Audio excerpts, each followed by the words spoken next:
L'empire du commerce de détail américain est en train de s'effondrer sous nos yeux. Des enseignes qui semblaient intouchables il y a encore quelques années voient leurs finances sombrer, ferment des magasins par dizaines et croulent sous des montagnes de dettes. Les rayons se vident, les clients disparaissent et les dépôts de bilan explosent. En un an seulement, les faillites ont bondi de près de 17%, du jamais vu depuis la pandémie. Party City, Red Lobster, des noms familiers qui finissent désormais en liquidation.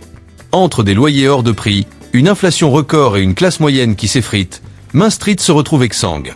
Ce qui se joue n'a rien d'un simple ajustement économique. C'est la fin d'un modèle. Le début d'un effondrement annoncé. Numéro 10, H.H. Gregg. H.H. Gregg, c'était autrefois l'image même de l'ascension de la classe moyenne américaine. Des rangées lumineuses d'électroménagers, d'écrans dernier cri et de produits pour équiper toute la maison. Mais derrière cette façade, le modèle n'était déjà plus adapté. Après une première faillite en 2017, l'enseigne avait tenté un retour sous un nouveau propriétaire, promettant une version plus moderne, plus digitale. En réalité, ce qui a suivi ressemblait à un naufrage au ralenti, exposant brutalement les faiblesses du commerce américain en 2024. Trop de magasins, pas assez d'acheteurs, et des consommateurs étouffés par plus de 1140 milliards de dollars de dettes de cartes de crédit. Partout dans le pays, les pancartes de liquidation ont remplacé les slogans optimistes d'autrefois. Le retour d'H. Gregg n'avait aucune chance face à la hausse des taux, qui a rendu le financement des appareils électroménagers hors de portée pour beaucoup, alors même que les ventes de logements chutaient de plus de 20% sur un an. Ces produits phares, frigo, machines à laver, télévision haut de gamme reposent sur des ménages confiants, capables d'utiliser du crédit. Sauf qu'aujourd'hui, ces mêmes ménages réservent leur argent pour l'essentiel, se nourrir, se chauffer et payer leur loyer. Quand les salaires stagnent et que les factures d'énergie s'envolent de 30%, les achats non essentiels disparaissent, et des enseignes comme H.H. Gregg s'asphyxient en premier. Fin 2024, les coûts d'exploitation avaient explosé, loyers commerciaux en hausse de 24%, assurances et entrepôts en progression de 18%, transport encore 40% plus cher qu'avant la pandémie. Même les ventes en ligne, pourtant vues comme le salut du secteur, n'ont pas suffi à couvrir des charges fixes insoutenables.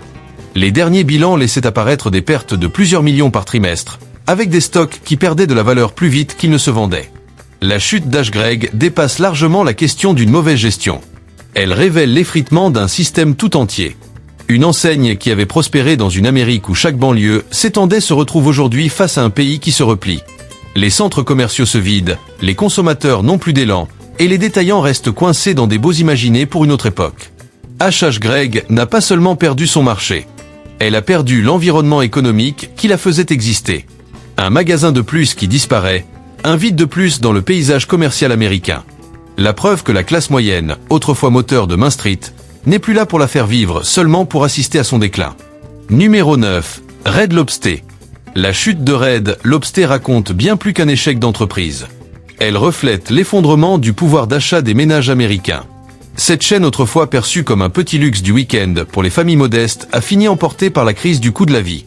Les promotions n'étaient plus suffisantes pour masquer des années de décisions hasardeuses combinées à une inflation galopante. L'offre crevette à volonté, pensée comme un coup marketing, s'est transformée en bombe à retardement financière.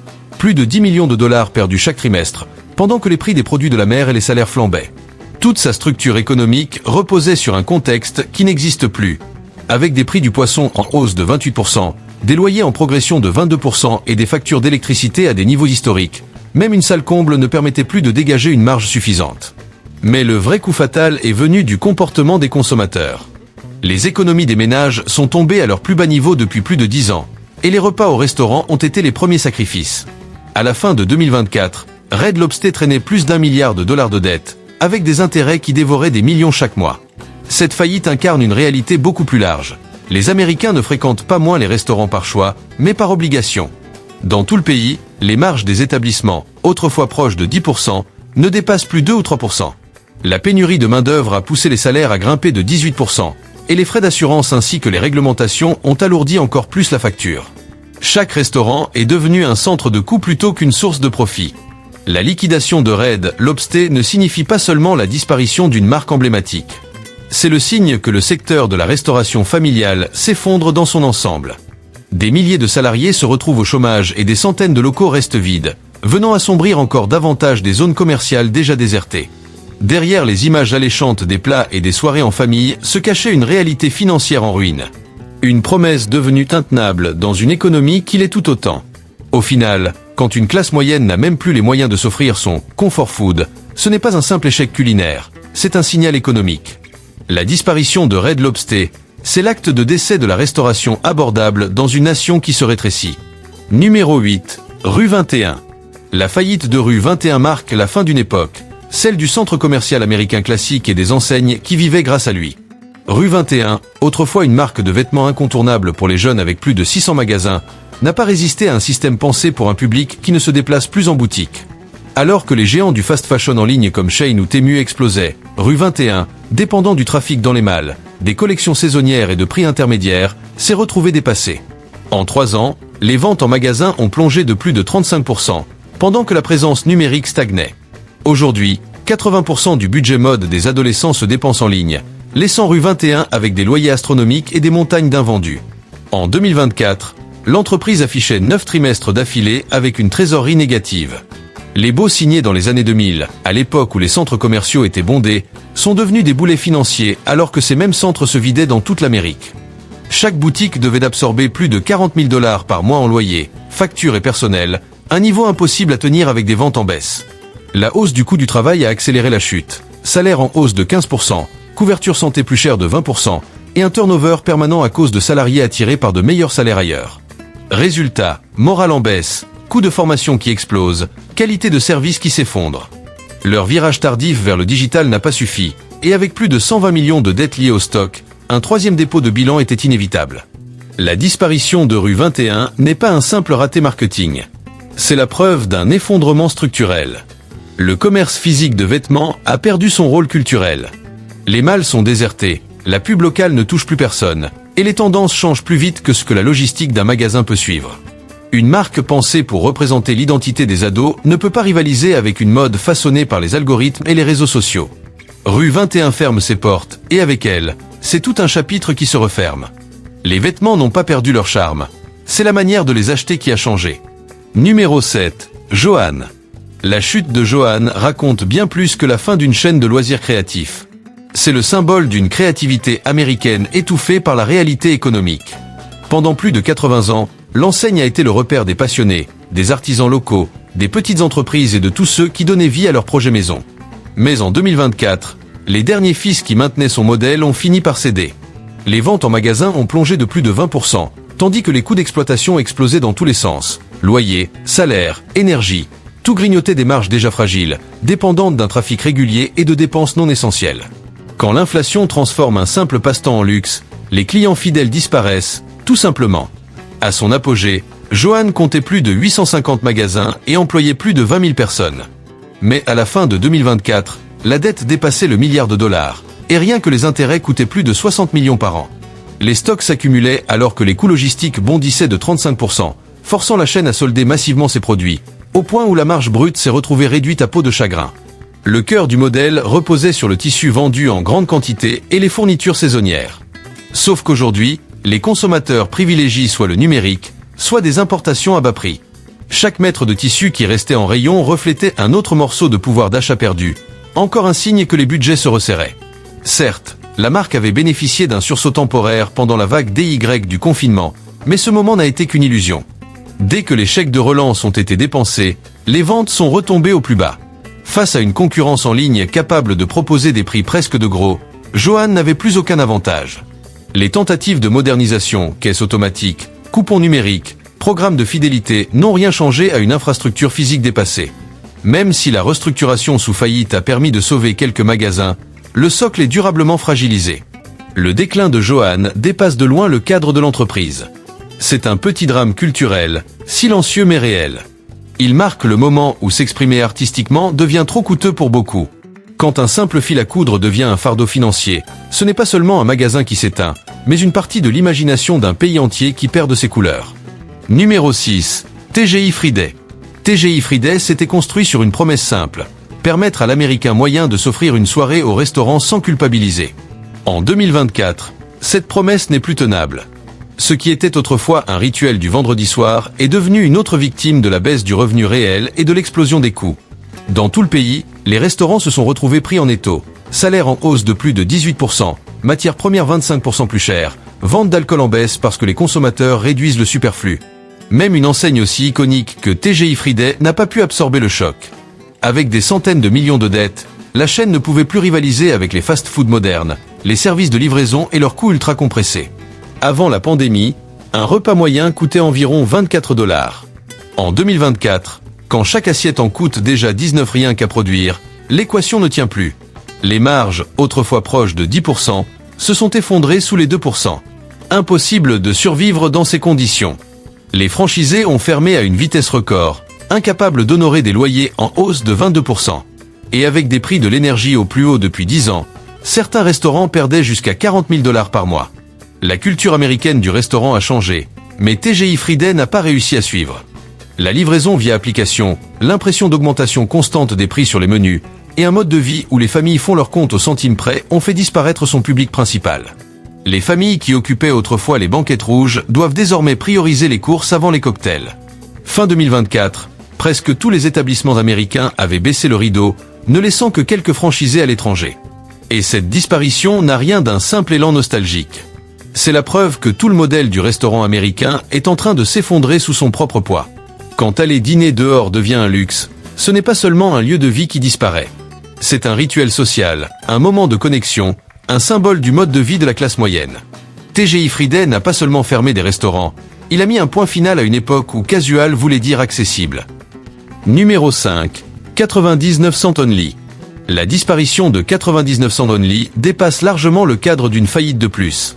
C'est un symbole économique puissant.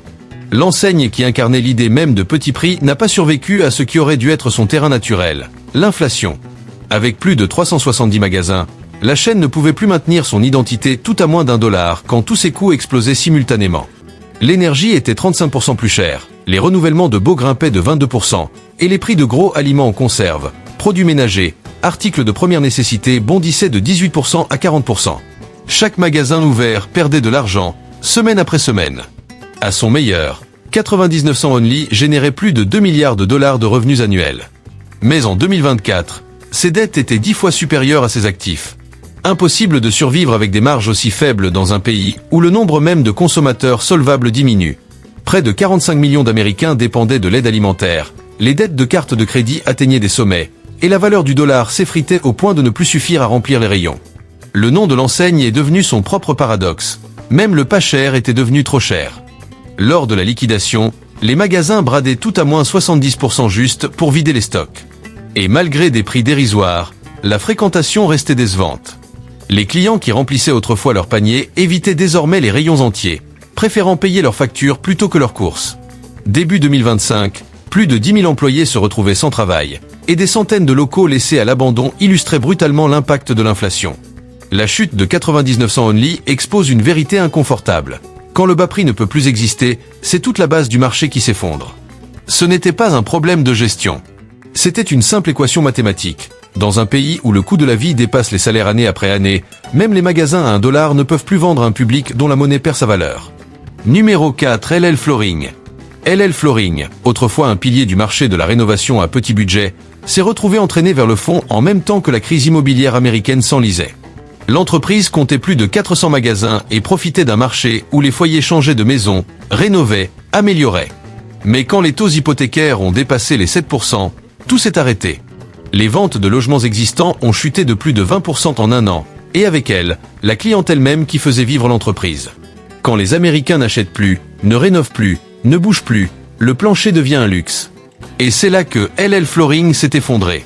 Fin 2024, la société croulait sous plus de 500 millions de dollars de dettes, avec 5 trimestres consécutifs dans le rouge. Le coût des matériaux, bois, colle, vinyle avait explosé entre 30% et 45% depuis 2020. Les frais de transport, déjà plombés par le chaos logistique mondial, rendaient certains produits impossibles à vendre avec un bénéfice. Chaque magasin coûtait environ 120 000 $ par mois juste pour garder les portes ouvertes, alors que la fréquentation avait chuté d'un tiers. Et ce n'était pas seulement LL Flooring qui souffrait. Les entrepreneurs repoussaient les chantiers, les propriétaires reportaient leurs travaux, et les impayés de cartes de crédit atteignaient un niveau jamais vu depuis plus de 10 ans. Ce qui était autrefois un stock précieux est devenu un poids mort, dormant dans les entrepôts. Les remises agressives n'ont rien arrangé. Les ventes moyennes sont passées de 1 200 $ à moins de 700 $, détruisant les marges. La tentative de passer au tout digital n'a rien changé. Les ventes en ligne ne couvraient même pas 10% des dépenses. Et pendant ce temps, les intérêts sur la dette continuaient à grimper. À la fin, aucun plan de sauvetage crédible n'existait. La chute de LL Flooring n'est pas qu'un simple échec commercial. C'est le miroir brisé d'un marché immobilier paralysé. Quand ce marché se fige, tout ce qui gravite autour s'étouffe. La liquidation de la chaîne ne ferme pas seulement des magasins, elle enterre une partie du rêve américain. La propriété, la rénovation, l'ascension sociale, autant d'idées qui ont défini la classe moyenne et qui, aujourd'hui, témoignent de son déclin. Les showrooms sont peut-être encore éclatants, mais derrière ces sols impeccables, c'est la base même de la confiance américaine qui s'est effondrée. Numéro 3, American Freight. La faillite d'American Freight révèle un problème beaucoup plus profond. Le modèle des immenses magasins entrepôts ne tient plus debout dans un pays écrasé par la dette. Avec plus de 340 magasins dans 41 États, la chaîne prospérait autrefois en vendant meubles et électroménagers en gros à des foyers cherchant le meilleur prix. Mais en 2024, tout s'est dégradé. La demande s'est évaporée, les dettes ont explosé, et les entrepôts, autrefois un avantage, sont devenus un fardeau.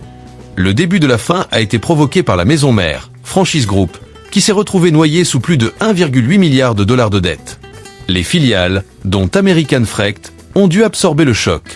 Les ventes d'électroménagers et de meubles ont plongé de 26% en un an, les paniers moyens ont chuté de 35%, et même des rabais massifs n'ont pas suffi à vider les stocks. Sur le plan opérationnel, les chiffres ne suivaient tout simplement plus. Chaque magasin coûtait entre 150 000 et 200 000 dollars par mois, alors que la trésorerie était négative depuis 5 trimestres.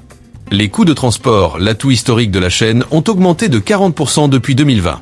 Résultat, les entrepôts débordaient de marchandises invendues. Au milieu de 2024, les stocks valaient encore 300 millions de dollars. Mais la liquidation ne promettait d'en récupérer même pas la moitié.